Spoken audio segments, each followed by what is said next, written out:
I'm already humbled by this morning and all of your superpowers. I feel so full of gratitude, and I feel so full of love and being held. I mean, the chant couldn't be any more perfect, this morning's chant. Thank you, Susan, I assume, for the beautiful decor with the palms and the music and the singing and the raucousness and the marching and all of it. Wow. And I thank Jim for, taking the pressure off of doing a Palm Sunday sermon already, that it's on the YouTube, and his weekly musings about things that always seem to be right what my heart needs to hear. And this past week's about humility, in calling to mind our humility.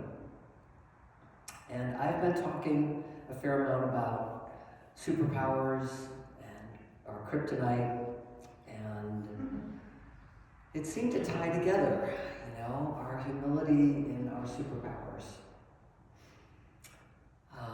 And so I thank Jim for kind of that kickoff about that. I have my emotional support notes that bring to mind when I think about humility in leadership or in my everyday life. I also think about us taking a pilgrimage, right? Palm Sunday being about a pilgrimage. And whether you think about the modern day pilgrimages of the Camino, people walking the Camino in Europe. I took a pilgrimage last summer to the top of the Acropolis, which was quite a day. Or, it might be the pilgrimage of just getting through the day. Certainly when I was going through cancer treatment, just finding a way to feed myself, to have a shower, to make it through that day in hopes that I'd feel better the next. So pilgrimage, can be an internal journey as well. And so I just invite you to think about a pilgrimage that you're currently on, or one that you recently completed, so you have some perspective about it. As I share with you a little bit about yesterday's pilgrimage for me and the lessons that are still coming forward. So when I think about superpowers, I'm going to think about hacking and using my superpowers to get ready for a pilgrimage and prepare. Think of all the things I'm going to need. It's going to be a long journey. There's going to be adversity. There's going to be obstacles. There's going to be unknown. So in my family, I'm kind of known as the gadget guy. I tend to think about what are the essentials, and I pack it. And that's kind of my superpower, right? I think through those things. And yet that same superpower of being kind of methodical and thinking things through and planning ahead in those ways also is my kryptonite. It is pointing out to me an area of vulnerability. And I got to encounter that yesterday. We followed the directions that we read, don't bring any bags, don't bring any signs, don't bring any firearms. It seemed obvious to me. So I was like, well, it's going to be hot. I'm going to need a hat. It's going to be hot and sunny. I'm going to need water. I'm going to need snacks. Susan and I are not going to want to stand the whole time, so I'm going to bring chairs. And off we went. I took it in my plastic see-through bag so that, everything would be revealed. And we made our way on the train, and we got to the entrance of, kind of the Mecca, right? It's really to me like going to Jerusalem. I haven't gone, but I imagine it's like going to the big city, and all of the culture and the whatnot and the people and the diversity and all of that. at the entrance of the modern day, no, you can't bring in any water. No, you can't bring in any chairs. We have chairs for you. We'll have water for you. And no, you can't bring in any snacks. You gotta leave all that behind. And that really revealed my vulnerability, especially the snacks one.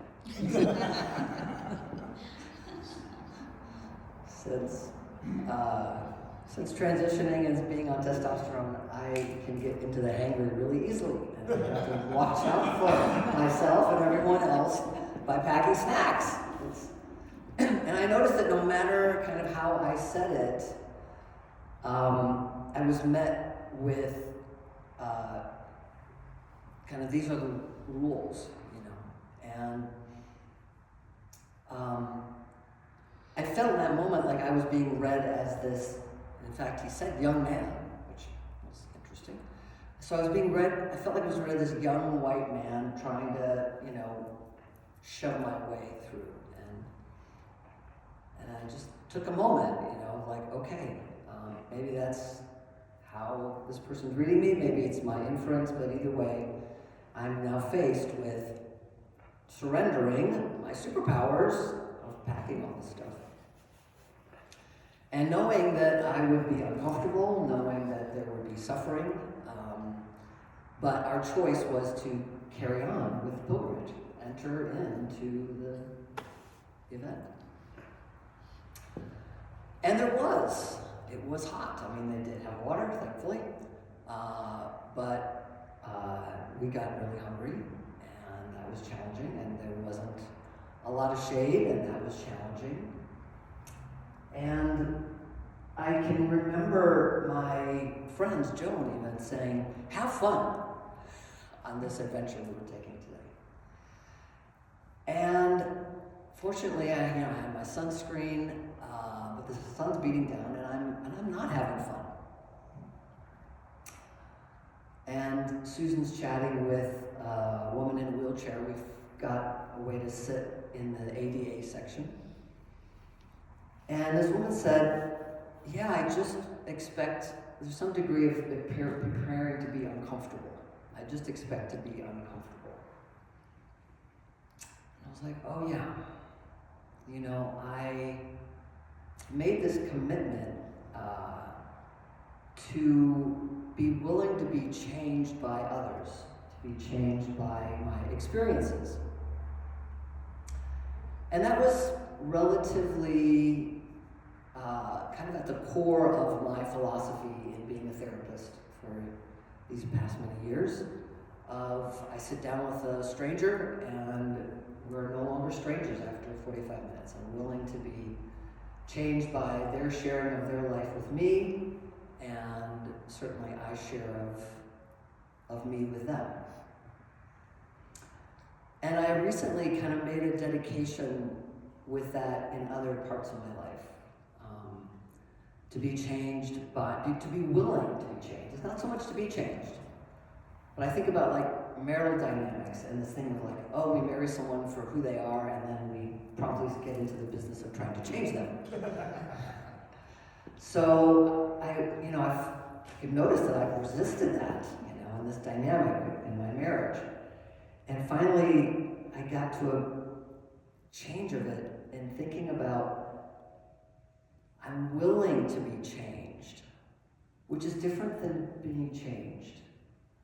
My willingness to listen to my wife's perspective when I think mine's pretty good.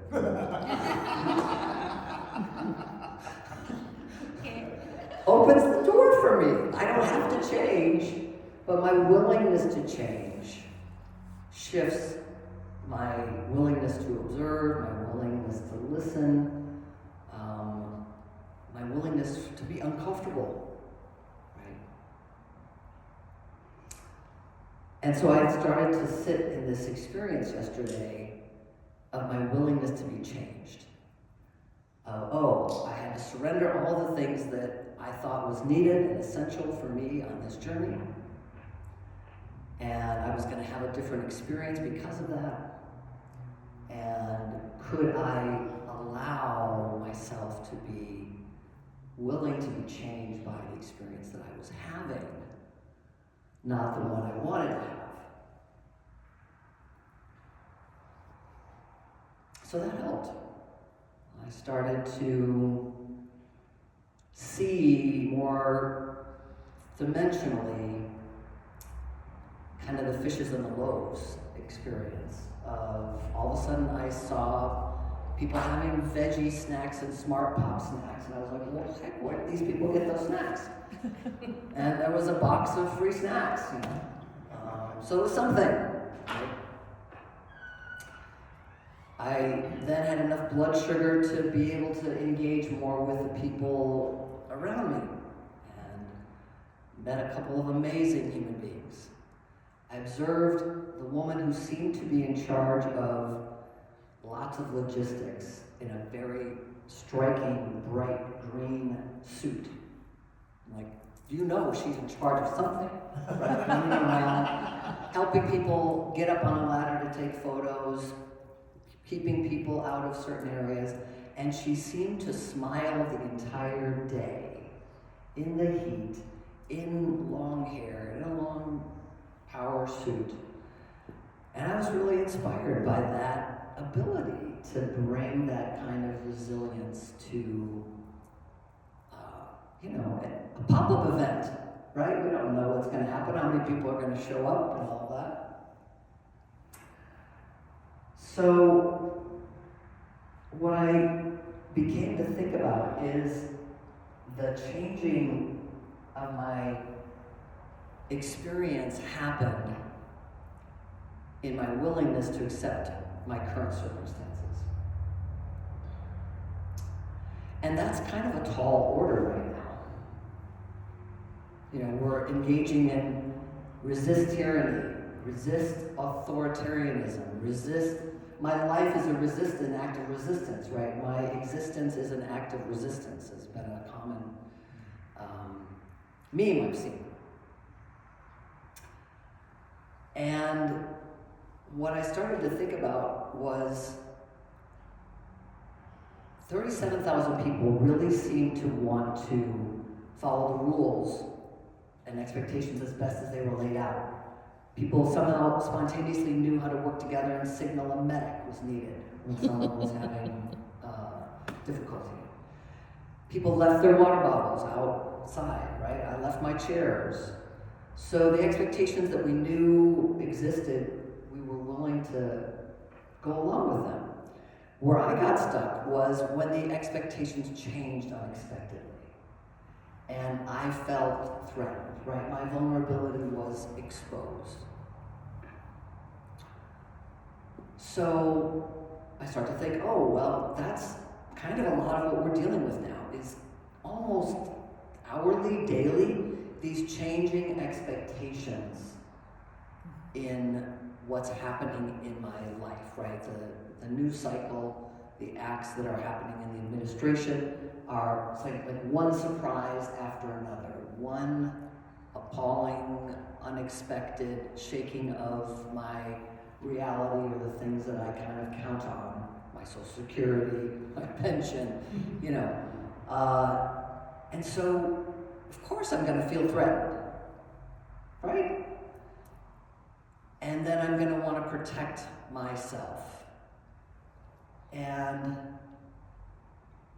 so obviously we can't control or limit the changing expectations. I mean, I think it's going to continue to be kind of rocky for a while. It's going to be we're going through a lot of upheaval. And so, yes. So then what? How do I stand in this shaky ground where I feel threatened? And I thought, well, yeah, go ahead, pack what I think as my protection, right? I mean, that's what I did. And I started to think about, packing all of the things I took is just helping me to see my vulnerability. It doesn't actually change my vulnerability. I packed all that stuff, I still felt vulnerable.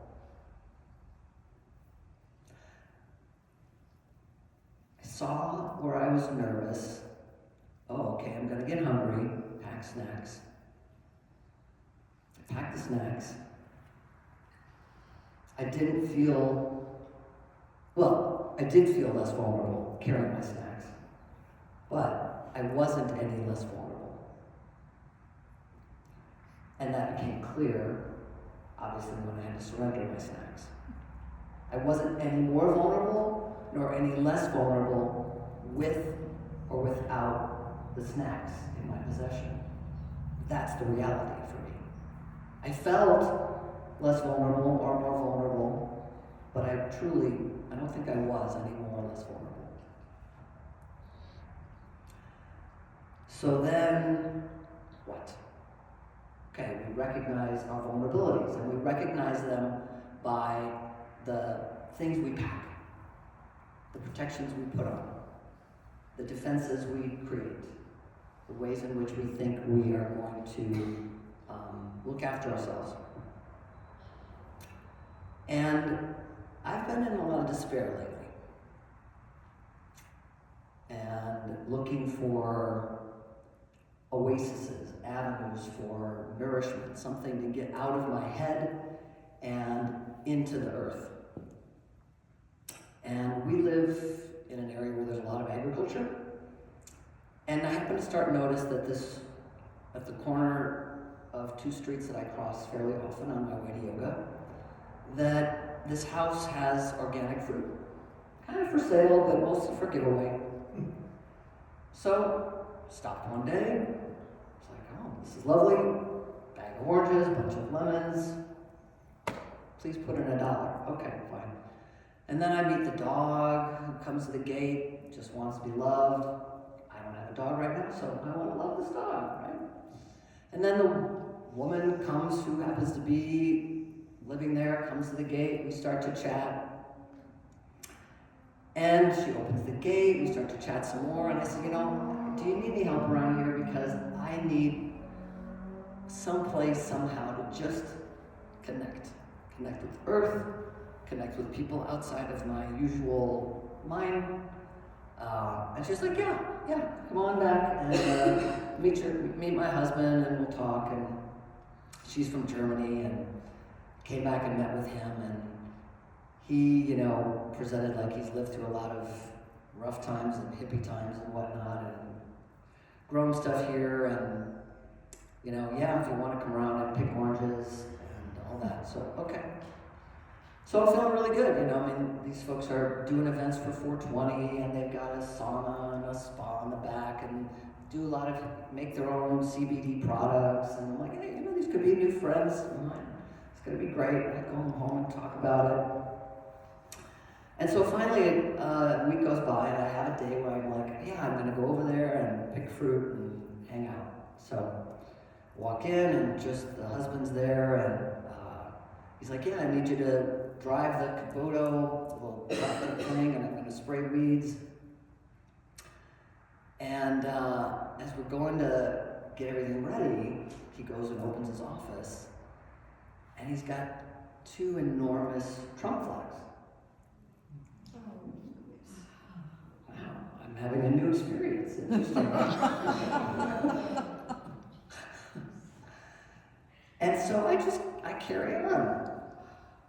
Because I came into this experience feeling what? Feeling not very vulnerable, other than, I'm like my heart and soul are crushed in the world I'm living right now, and I'm looking for an oasis to connect with folks. And I'm having that experience with this man. So why can't I continue to have an experience with this person? And so we do. At some point he asked about the kind of work I do, and I talk about working with trans kids and their families, and he's like, oh, well, that's quite a thing right now. And I'm like, well, it's kind of always been a thing, but it's kind of low-hanging fruit right now. So we're going to continue to have a relationship. I don't know what's going to happen, but, we both know more about each other, and yet it doesn't tell the whole of ourselves about each other. And I weave in this story this morning because if I had seen his Trump flag hanging in front of his yard, like many others are in my neighborhood, I interpret that as a sign of turning away. Don't tread here. But I didn't see that sign. And so I treaded it. I entered into his oasis and his sanctuary and was greeted with another aspect of who he is. Or what he clings to, right? What does it mean if I need to pack that kind of leader to feel less vulnerable? I mean, that's how I'm looking at this, is I recognize that we pack what we need protection from, and we reach for institutions, and we reach for other people to, we think, help us feel less vulnerable. So how do I receive that about myself, receive that about other people, that we're all trying to manage our vulnerabilities? And what do I need to be able to be open about who I am? And what do I need to be able to do that in a way that I can share that with others, right? No matter how I perceive them or how they perceive me, the way through this is going to be finding our way through inclusivity. And as I said, that's a tall order. So the good news is, I come back to, is that it is the diversity that is getting us through this. That we each, my vulnerabilities, I packed all the things I packed, but the people I traveled with, well, they had different ones, right? They packed their things. So that means their vulnerabilities also mean they have different superpowers than I do, right? And so that, to me, is, we're on this great adventure together. We're on this great pilgrimage together. Can I recognize my vulnerabilities and therefore my gifts? And can I recognize in every single other human and nature being on this planet their vulnerabilities and their superpowers? In that we will find